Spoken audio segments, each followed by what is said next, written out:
It's tabletop time, and I'm Dave, and today on this video we're going to be filming a bit of a speed paint. You would have seen from the title, but we're doing 10-minute 1 hour with a purpose. So imagine that you've got D&D in a couple of days and you actually need to get your encounter done, or maybe you're painting for a tournament, for a big Warhammer event, and you have a very short space of time and a lot of models to paint. Well, sometimes in mini painting, speed painting is actually a relevant thing. We do need to do stuff quickly. So today we're going to launch and just see what I can do with very short periods of time. But I will say, apologies for the quality of the intro, but unfortunately we were filming and the power went out and the video got corrupted. We didn't know it was corrupted until after the fact. So we lost the intro to this original video. So I'm filming this like last minute to get it into the Mini Monday video. But anyway, hopefully you enjoy it. Have fun with this one. And yeah, we'll see you on the other side. I'm ready. It's time to paint a model in 10 minutes. This is super difficult. I don't know how I'm gonna do this. I'm using mostly zero contrast. Still, 10 minutes is not a lot of time. So I'm gonna dive into it, and procrastinating isn't gonna get this model painted. So let's do it. All right, start off with some Militarum green. I've got all my paints like ready and queued up to go. I don't know why I closed the lid. Rookie mistake. I shouldn't be closing lids. I don't have time for closing lids. If you want to get an elevated heart rate while painting, I suggest doing a speed paint, because I've only felt this level of tension painting minis like once before, which was at a speed paint at my shop. But the heart is going ba-doom-ba-boom. Now I'm gonna go straight into some Gulliman flesh. Oh God, oh no. Okay, shaking pots while the lid is open. Thoughts? Look, you live, you learn. Some of these lessons in life, you know, involve getting a bit messy. People said, where will you be in 10 years? I never thought I'd say painting a frog's bottom, but here we are. Right. That's skin, bone.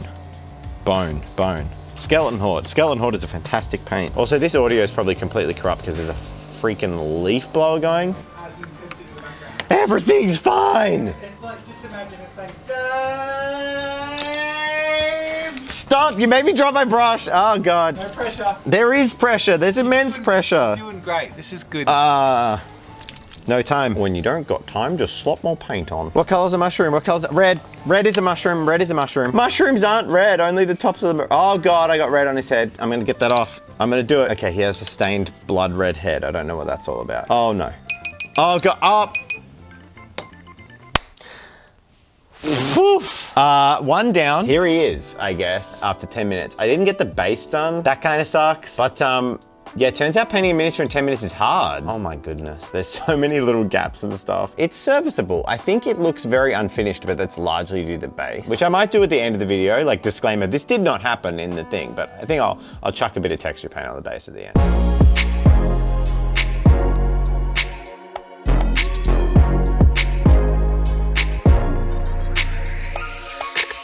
What I'm gonna do with the next 10-minute paint, what does a realistic 10 minutes of painting look like? Because none of us sit there and go 10 minutes of paint. So what I'm gonna do is I'm gonna limit myself to 10 minutes on this model. I'm going to do the 10 minutes with breaks. I'm gonna start and stop the clock, and the clock is gonna be my on model painting time. But I'm going to allow the paints to dry in between, because I think with this model, one of the things that happened is as I was painting, the paints were blending while they were still wet, and it was like pulling browns onto skin tones, and it kind of muddies up the look a lot. So I'm going to try painting this one in only 10 minutes, but I'm going to stop and start the clock to let the contrast paints dry between each color. Here we go. Let's do it.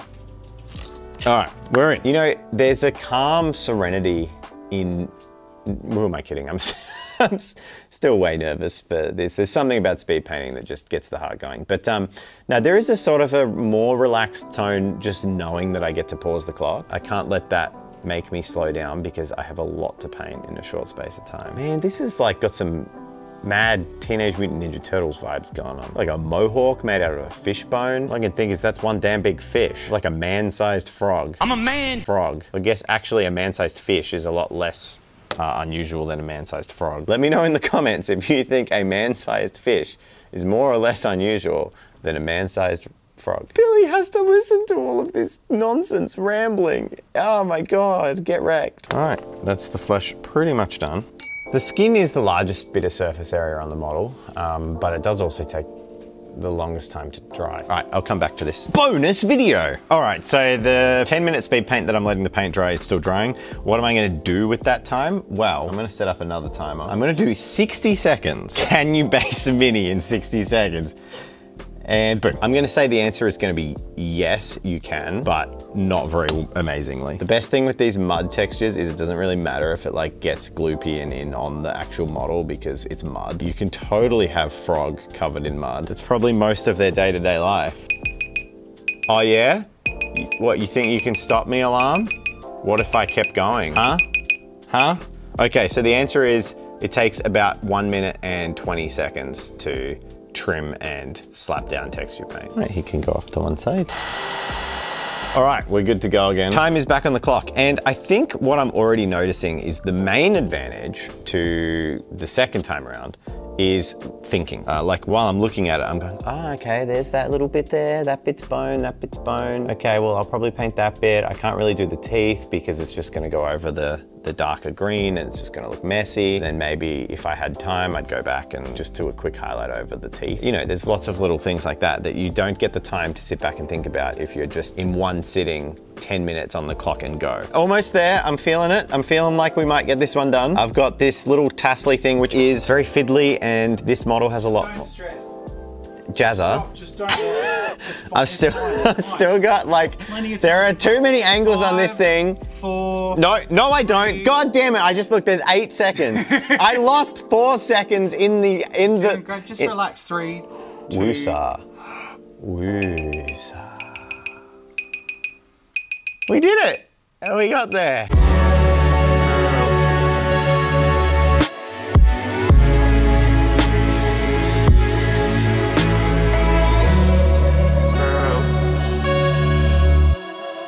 When are we doing a whole, like, starter army each?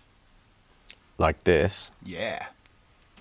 You've just proven that, like, it can be done. Maybe if we get 10,000 likes on this video, 10,000 likes, and if it's not looking like it's getting there, you can share it. You can sign into your alt account.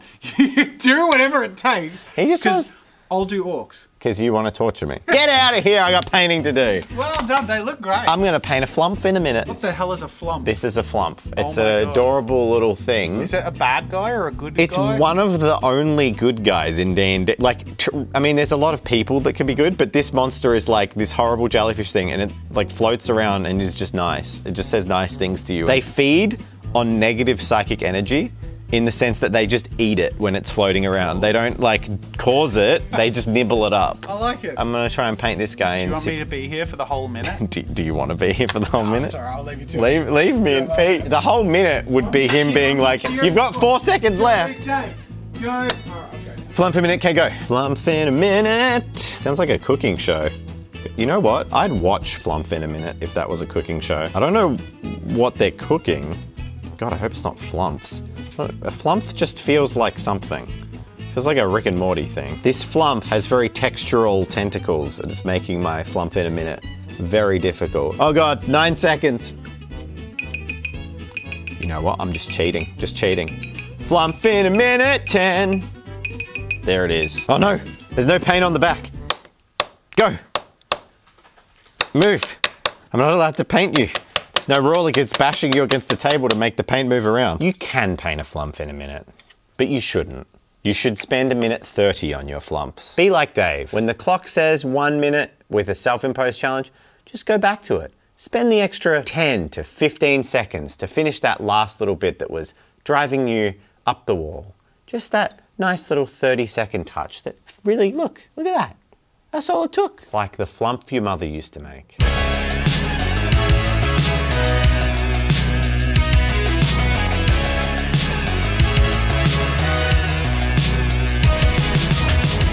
So this is going to be my 1 hour paint job. I've actually chosen a giant crocodile to match with the bullywogs. So he'll sit really nicely with that and it'll make for part of a really good encounter. I'm almost about to hit the clock, but I am not gonna hit the clock because first I have to start streaming to our patrons on the Tabletop Time mini Discord. So I'm about to hit start once I'm live with them and I'll get cracking into this. So I actually started with all the same techniques as I was using on the 10-minute speed paints. An hour is still a speed paint, so I was going to be using contrasts heavily. And the difference is that the contrasts were serving as my color palette. They were basically putting my colors down so I could understand what I wanted to do with the model. And then from there, if I ran out of time, all the core colors would already be on the model. So it's kind of like setting yourself up for success when you're doing a speed paint like that, ensuring you've got at least some level of paint coverage on the whole model. So I went with pretty much the same color scheme initially with the green and the underbelly, except instead of a pinkish Gulliman flesh, I went with a bone color for the underbelly of the crocodile to represent that reptilian scale. But then things went a little bit differently. I started doing the horns and keeping it in that bone color and throwing down a turquoise for the fins. And ultimately over several painting steps, I dulled that way back and I changed the horns and the spines to like a black, similar to a dog's talons, and tried to pull down the hugely high color saturation of the turquoise, which I think worked pretty well. Now with painting a model like this in an hour, the main thing is to get the focal points popping and keep the rest of it decent. So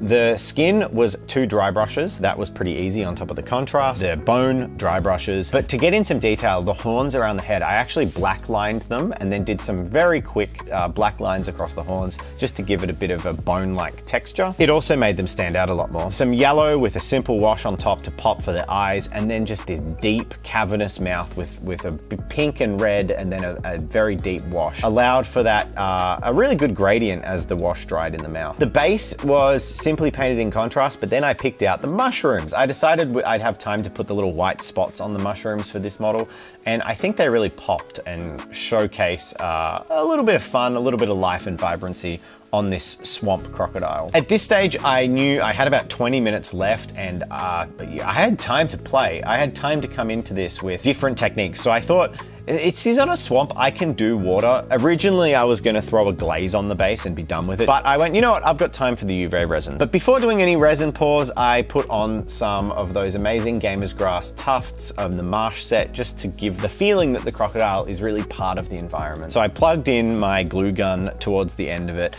made a little dam for the resin and then did a UV resin pour. Right towards the end with only 3 or 4 minutes left after UV curing the UV resin, I ripped off the glue gun glue and then quickly painted black around the rim. Sat back and there we go. And there you have it. It's done. The hour speed paint. Wow. I went through this going through my usual process of it's terrible. It's the worst thing I've ever painted. I hate it. This is awful. Oh, you're onto something here. Hey, that's not half bad. And we landed somewhere where I'm actually, for an hour, quite happy with it. It looks really cool. Thank you so much for watching. I hope you enjoyed the journey that we went on and found a way to kind of see how contrast paints and quick painting methods can get you a tabletop result very quickly. If you're batch painting for a tournament or you're just throwing together an encounter for your role-playing session, sometimes it can be really rewarding and very time-friendly to, you know, kick back, relax, and let yourself dive into a really quick paint job. And at the end of the day, these aren't going to get repainted. These are just going to go on my D&D mini shelf and they'll get used in games to come. Once again, and as always, thank you so much to all our patrons for your support. We absolutely love and appreciate it. And through your support, we're able to make more and more content like this. And on my own, it's very hard to generate some kind of chaos. So I guess you're just going to have some kind of moderately semi-professional outro. Like, subscribe. I'm out. I'm done.